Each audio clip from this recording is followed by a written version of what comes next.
दिल्ली की सियासत में अक्सर किसी न किसी मुद्दे को लेकर विवाद चलता ही रहता है, जिसकी धमक लोअर कोर्ट से सुप्रीम कोर्ट तक पहुंच जाती है। इस लिस्ट में एक और कानूनी मामले की एंट्री हुई।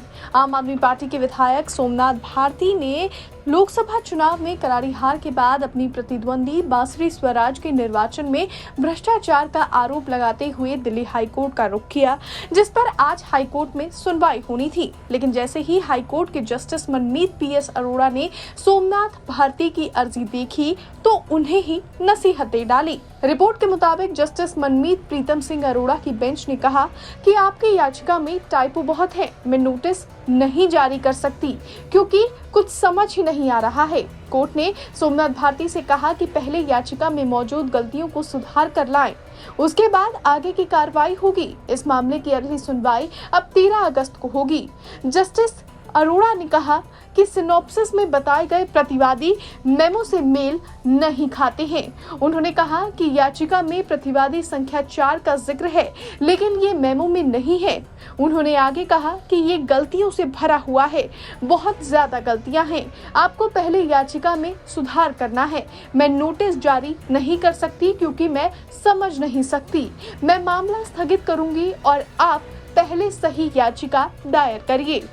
बता दें कि हाल ही में हुए लोकसभा चुनाव 2024 में नई दिल्ली सीट से आम आदमी पार्टी के प्रत्याशी सोमनाथ भारती को करारी हार का सामना करना पड़ा था। बीजेपी के प्रत्याशी बांसुरी स्वराज को इस सीट से जीत हासिल हुई थी।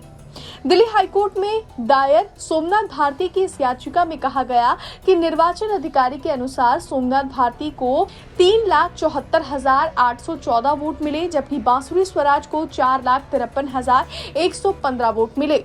वे दोनों नई दिल्ली संसदीय क्षेत्र से चुनाव लड़े थे और बांसुरी स्वराज को विजेता घोषित किया गया था।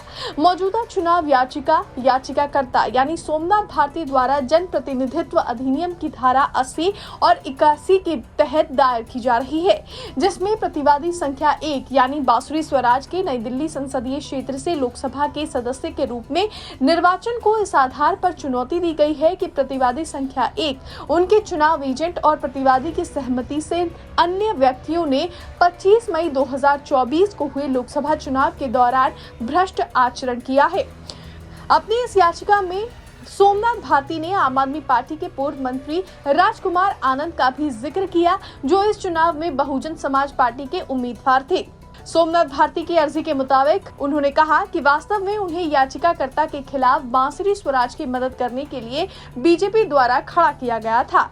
याचिका में कहा गया है कि राजकुमार आनंद दिल्ली में आम आदमी पार्टी की सरकार में मंत्री थे और 9 अप्रैल तक सोमनाथ भारती के लिए प्रचार में सक्रिय थे और अचानक उन्होंने 10 अप्रैल को पार्टी से इस्तीफा दे दिया। याचिका में ये भी आरोप लगाया गया कि राजकुमार आनंद ने वोटों में कटौती करके बांसुरी स्वराज की मदद के लिए बीएसपी की टिकट पर चुनाव लड़ा और बाद में 10 जुलाई को बीजेपी में शामिल हो गए।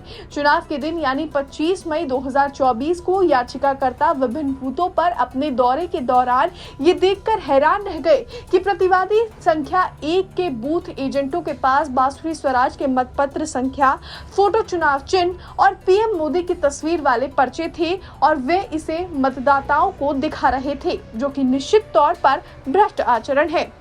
बहरहाल अब देखना होगा कि हाईकोर्ट की जस्टिस मनमीत पीएस अरोड़ा की नसीहत पर सोमनाथ भारती कब अपनी पिटीशन में सुधार करके हाईकोर्ट में एक बार फिर से अपनी अर्जी को दाखिल करते हैं। ब्यूरो रिपोर्ट, दिल्ली तक।